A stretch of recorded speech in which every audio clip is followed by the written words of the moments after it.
Tonight in Providence, a car riddled with bullets, what we know so far. Plus, dozens gathering for a vigil at Dexter Park tonight, honoring the lives lost in Colorado during a mass shooting at a gay nightclub.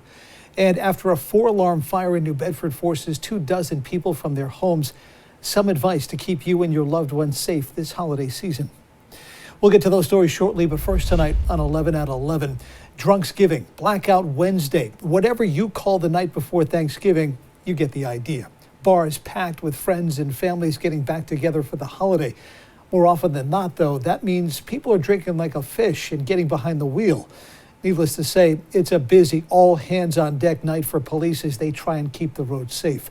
ABC 6 News reporter Daniel Coates was with one officer tonight to see what bad behavior catches their eye first.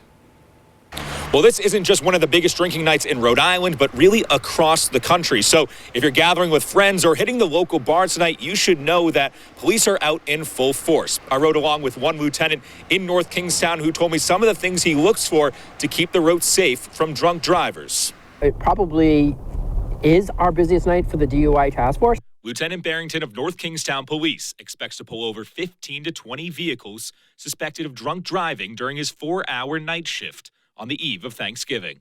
I mean, in Rhode Island, we refer to it as Blackout Wednesday. Rhode Island's Department of Transportation reported approximately 147 deadly crashes nationwide caused by impaired driving over this holiday weekend in 2019.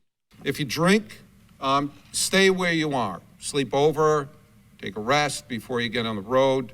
Anticipating pre-pandemic crowds again, we joined Lieutenant Barrington on Wednesday's patrol, looking for drivers going well over or under the speed limit, constant braking, routine traffic violations, but especially swerving vehicles. They'll drift over the double yellow line, then they correct themselves, and then they'll go over the white fog line, and then they're, which is a lane roadway violation. So you see them doing that, and that usually gets your attention right off the bat. Once pulled over, Barrington says his suspicions are often quickly confirmed. Slurred speech. You can smell alcohol coming off their breath, bloodshot, watery eyes. They seem to be confused. Believe it or not, a lot of times people don't even know where they are. But you'll get some people out of the car, they can't even stand up. You don't even know how they were driving the car. Is this a day that you dread? What we dread is someone getting behind the wheel and, killing themselves or someone else. That's what we dread, and that's what we try to, we're trying to keep from happening. And in the end, that's what it's all about. It's about keeping people safe. We don't want to arrest anyone, but unfortunately, people's actions make us have to arrest people. In North Kingstown, I'm Daniel Coates, ABC 6 News. New tonight on 11 at 11, gun violence in Providence. According to police, they were called to the scene on Hazel Street around 7 tonight for reports of a car into a pole. When they got there, they found the vehicle riddled with bullet holes and the driver badly injured. He later died at the hospital. Investigators found shell casings on nearby Phoebe Street. They believe that's where the shooting took place. No arrests have been made just yet. This is Providence's 8th homicide this year. Not only this latest shooting in Providence, but the country has seen 7 mass shootings over the last 7 days. And now, as we head into the holiday season with shopping and large crowds, people are understandably on edge. ABC 6 News reporter Hector Molina takes a look at ways to try and reduce that anxiety. Following 7 mass shootings in as many days, taking the lives of more than 10 people, many across the country could be questioning their own safety. The most recent shooting took place in a Walmart where 6 people died. Law enforcement analyst Todd McGee says retailers should ramp up security this time of year. I really think the retailers need to take a page out of what we saw aviation after 9/11, mass transit systems, what they've done. They've enhanced their security presence. They're utilizing technology. They're giving training to their employees. This marks the 3rd straight year that there have been more than 600 multiple victim shootings in America. The number was recorded by the Gun Violence Archive, a nonprofit that tracks the spread of what has been called an American disease. The string of violence coming just days before the beginning of the holiday season, adding stress to what could already be a hard time for many. While times could be tough, McGee mentions to maintain a balance so you're not overwhelmed. I always say go about your life as normal, however, with a level of vigilance. Pay attention to the people around you. Look at the demeanor. Look at individuals that are in close proximity to you. And very quickly, you can tell if someone has bad intentions. And McGee adds, if you are nervous to go in big crowds, make sure you have someone with you at all times. In the newsroom, Hector Molina, ABC 6 News. Dozens of people gathering tonight for a candlelight vigil in Providence honoring those killed in the gay nightclub shooting in Colorado Springs. The vigil was organized by several local LGBTQ groups. 5 people were killed in that shooting over the weekend. The suspect, Anderson Aldrich, made his first appearance in court today. He was held without bond while prosecutors worked to finalize charges. New tonight on 11 at 11, an elderly man in Coventry facing charges for making a bomb threat. It happened this morning. According to police there, 81-year-old Gilbert Dion walked into Coventry Town Hall and said he had dynamite on him, threatening to blow up the building. He was taken into custody and is being charged with threatening to place a bomb in a public building. Now to an ABC 6 News update. A day before Thanksgiving, dozens of people forced out of their homes in New Bedford after a big apartment fire. Firefighters were called to the building on Acushnet Avenue just before 10 this morning. After some initial concern about 12 tenants who were unaccounted for, everyone was found and got out safely. Chief Kruger telling ABC 6 News the fire reminded him of one 2 years ago in New Bedford on Thanksgiving Day. It's really unfortunate. Obviously, everyone remembers what happened 2 years ago on Thanksgiving 2020. We had that fire on Thanksgiving Day, lost 3 buildings, 26 people I think were homeless from that fire. Blessed because now we have about the same amount of people who are now homeless again, on Thanksgiving. That cause is still being determined, although the fire marshal believes it started in the attic. Now, in the aftermath of this devastating fire, there are some important things to keep in mind to stay safe when cooking your Thanksgiving dinner. The National Fire Protection Association warning against deep frying your turkey. But if you're determined to do that, they say the turkey should be completely thawed and dry. Everything should be done on a flat surface outside and away from buildings and porches. Other suggestions: stay in the kitchen when cooking and never leave anything unattended in the oven. Also, make sure to test the batteries in your smoke detectors.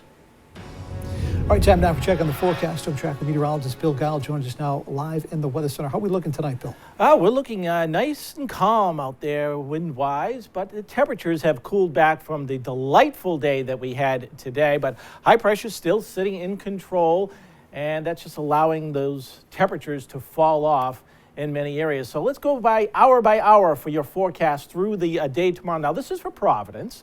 All right, so we're going to start off with our temperatures in the early morning right around 30, 31 degrees. So as you're heading out to any early football games or maybe going to a turkey trot, dress for the chilly temperatures in the morning. We'll see sunshine all day long.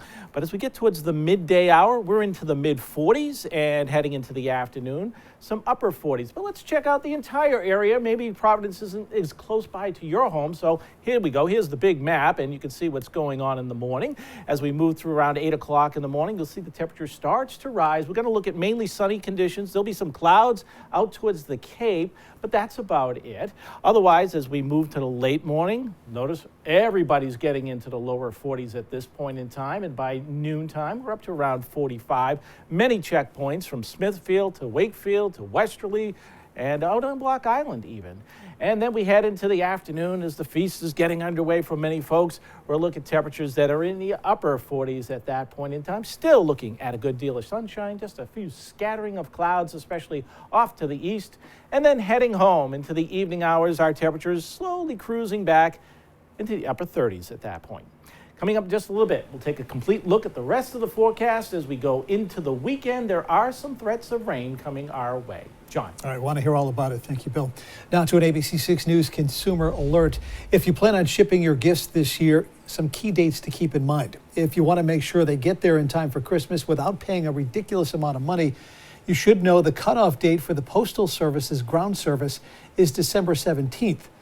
FedEx's ground cutoff is 3 days earlier on December 14th. UPS doesn't give a hard deadline, but after checking its website, anything going cross-country from New England needs to be out by December 15th or 16th. And when those gifts make it to their destination, you'll certainly want to keep them away from sleazy porch pirates. Well, this year, the North Kingstown Police Department is offering residents some peace of mind as it relates to getting those packages. ABC 6 News anchor Olivia DeRocha explains. North Kingstown Police Department making sure your Christmas presents get under your tree this year and not into the hands of porch pirates. We have residents in town that could have their packages delivered here to the station to add, an extra layer of protection. Patrol Officer Raymond Ho with North Kingstown Police helped kick off this program starting Wednesday that will run through the holiday season. Ho says it's a program that's highly appreciated by all residents. We've had, rising cases of porch pirates, and that's just reported.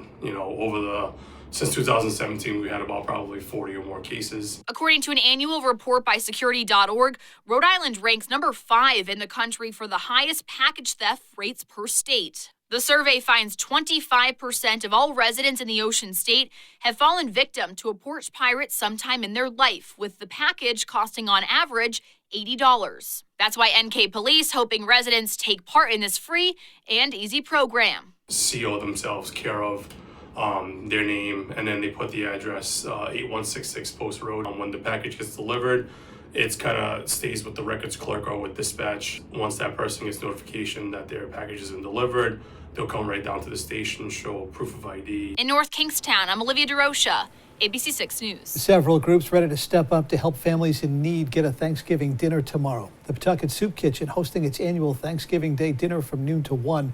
It'll be at the Soup Kitchen on Walcott Street. The Rhode Island Community Food Bank also offering grab-and-go meals at the St. Charles of Borromeo meal site right on Dexter Street. Or you can sit down for a meal over at the McCauley House on Elmwood Avenue. Still to come tonight at 11, new details on the mass shooting at a Walmart in Virginia. Hear how one survivor made it out as police work on a motive. Plus, an alarming new study showing the number of infants getting the measles vaccine, I should say, which is now at an all-time low, why the pandemic is partly to blame. And what should we expect weather-wise this holiday weekend? Bill's forecast is coming up. You're watching ABC 6, Southern New England's trusted news source. We're tracking breaking news tonight out of Cranston. A large police presence right outside of a home on Smith Street in the city. You see it here on your screen. Our ABC 6 News crews are there right now. Neighbors tell our photographer that they heard several gunshots in that area. No other information to go on from police at this point. We'll keep you updated on this story on air and online on our website. That's abc6.com. In national news tonight at 11,